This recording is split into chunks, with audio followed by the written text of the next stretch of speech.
नमस्ते। आप सभी से अनुरोध है कि कृपया हमारे चैनल को सब्सक्राइब करें और वीडियो को लाइक भी करें।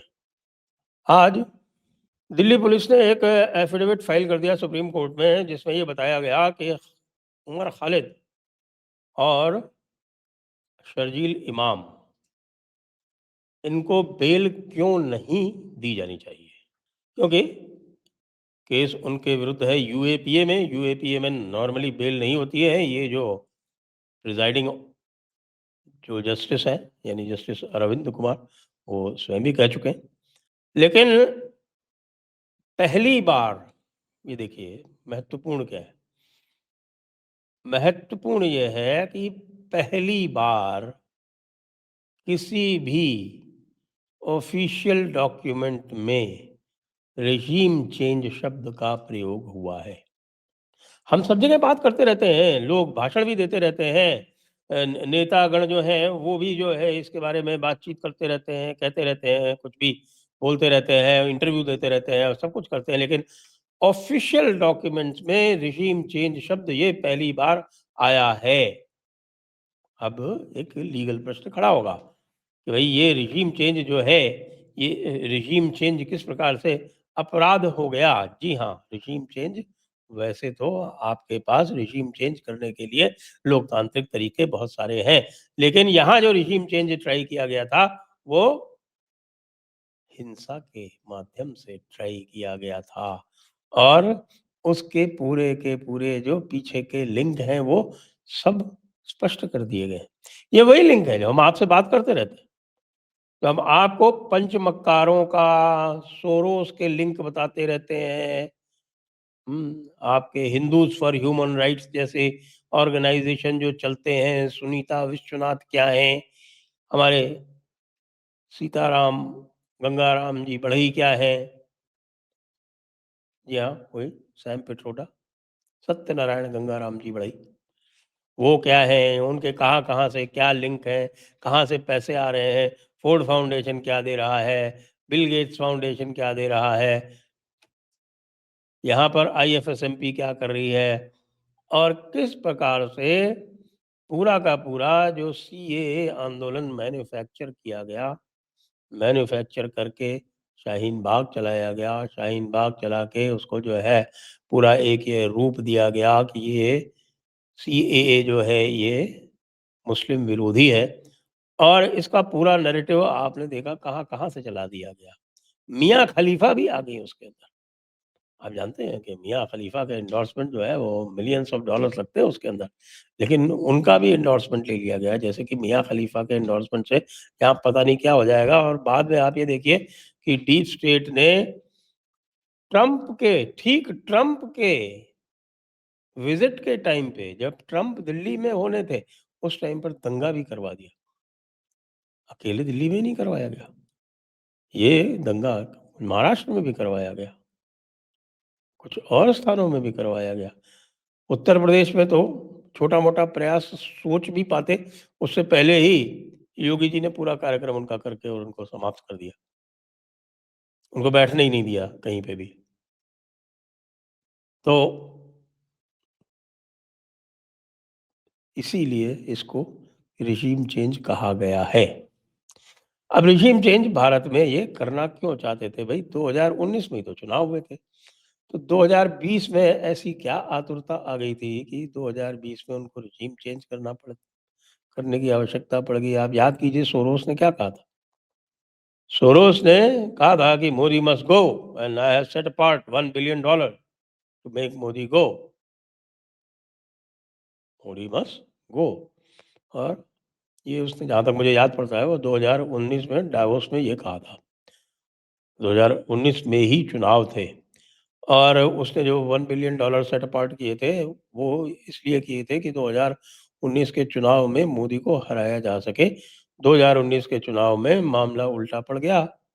पाकिस्तान ने कुछ हरकतें कर दी और फिर आपको ध्यान है वो बालाकोट इत्यादि हो गया। और उसके अतिरिक्त भी मोदी का उस समय काफ़ी लोकप्रियता काफ़ी हाई थी। और उस लोकप्रियता के हाई होने के पीछे आश्चर्य की बात है, ये बिल्कुल आप आश्चर्य करेंगे इसमें, लेकिन नोटबंदी भी एक कारण थी। हालाँकि हमारे जो लेफ्टिस्ट हैं, हमारे राहुल गांधी हैं, वो कहते हैं कि नोटबंदी जो है वो बहुत ही गलत काम हुआ, लेकिन नोटबंदी जो था, वो जो सर्वहारा वर्ग है, जो निचला मध्यम वर्ग है, उसमें अत्यंत लोकप्रिय थी। क्योंकि सही या गलत, उसको यूँ देखा गया कि साहब कि इसका जो है प्रभाव, ये ब्लैक मनी वालों पर अधिक पड़ा है। ये मैसेज चला गया, नीचे तक चला गया। बहरहाल 2019 में मोदी जी और भी शक्तिशाली होके आ गए, तो ये बड़ा धक्का लगा। ये पूरा जो गैंग था, ये सोरोस का और ये सारे लिबरल, इन्होंने सोचा था कि ये 5 साल है, ये 5 साल ये एक एबेरेशन है, कई बार ब्लिप आता है डेमोक्रेसी में, कोई ख़ास बात नहीं, 5 साल हम झेल लेंगे, 5 साल के बाद फिर आगे और चलेंगे। मामला उल्टा हो गया। तो इनकी असहिष्णुता इस सीमा तक बढ़ गई कि इन्होंने कहा कि नहीं, मोदी किसी भी कीमत पर नहीं, बीजेपी किसी भी कीमत पर नहीं, नॉन लेफ्ट किसी भी कीमत पर नहीं। नॉन लेफ्ट कह रहा हूँ मैं, जानबूझकर इस शब्द का प्रयोग किया है मैंने, क्योंकि नॉन लेफ्ट का मतलब अलग होता है। भारत में तो वैसे सही पूछा जाए तो जो आपका क्लासिकल राइट विंग है, यूएस में और दूसरे स्थानों पर, वो यहाँ एग्ज़िस्ट ही नहीं करता। दूसरे स्थानों पे तो आप ये देखिए, राइट विंग, वो क्रिश्चियन राइट विंग है, वो भी हिंदुओं से घृणा करते हैं, और जो लेफ्ट विंग है वो इस्लामिक हो चुका है, वो भी हिंदुओं से घृणा करते हैं। तो हिंदू तो दोनों के निशाने पे, इसीलिए मैं कई बार ये कहता हूँ कि भाई साहब, हम धार्मिक विंग हैं, हम ना लेफ्ट विंग है और ना राइट विंग है। तो हम धार्मिक विंग वालों का मसला ही कुछ और है, धार्मिक विंग वालों की बात ही कुछ और है। क्योंकि हम वर्तमान में जीने वाले लोग हैं। हमारे यदि आप दर्शन पढ़ लेंगे ना, तो ये दर्शन जो है, ये वर्तमान में जीने वाले लोगों का, और जो भी हमारा अस्तित्व है, उस अस्तित्व को रस के साथ जीने का है। इसीलिए हिंदुत्व, हिंदुइज़्म, सनातन धर्म, ये सब जो है, ये एक उत्सव की तरह होते हैं।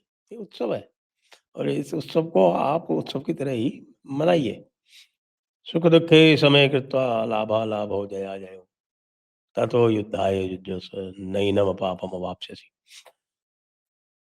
ए, अब मैं दर्शन में नहीं जाऊँगा, क्योंकि बाकी दर्शन जो हैं वो बड़े अलग तरह के बातें करते हैं। यहाँ तक कि जो भारत के ही दर्शन है, बौद्ध दर्शन इत्यादि जो है, बड़े ही एक नेगेटिव किस्म का आपको एक आउटलुक देते हैं। तो ये बड़ा पॉज़िटिव सिस्टम है, और इस पॉज़िटिव सिस्टम से ये सारे के सारे जो हैं वो घृणा करते हैं। और इसी घृणा से भारत के लोकतंत्र को भी ये घृणा करते हैं, ये नहीं चाहते कि भारत में लोकतंत्र हो भी। ये केवल ये चाहते हैं कि यहाँ एक ऐसा सिस्टम हो, जहाँ पे जो अंग्रेज़ छोड़ गए थे, वो उसी सिस्टम को जिस प्रकार से नेहरू चला रहे थे, उसी प्रकार से वो लेफ्टिस्ट सिस्टम चलता रहे। भारत जो है वो दूसरों के परचम को उठाता रहे।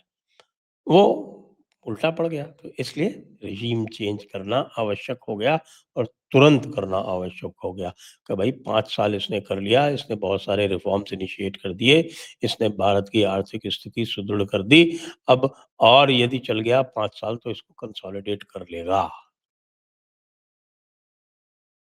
इसलिए उसी के बाद आपको पता है कि फिर वो 370 हट गया, 370 हटने के बाद तो फिर पूरा का पूरा जो इस्लामी तबका था, वो भी जो है वो उबल पड़ा कि ये बताइए, हमारा वीटो नहीं माना गया।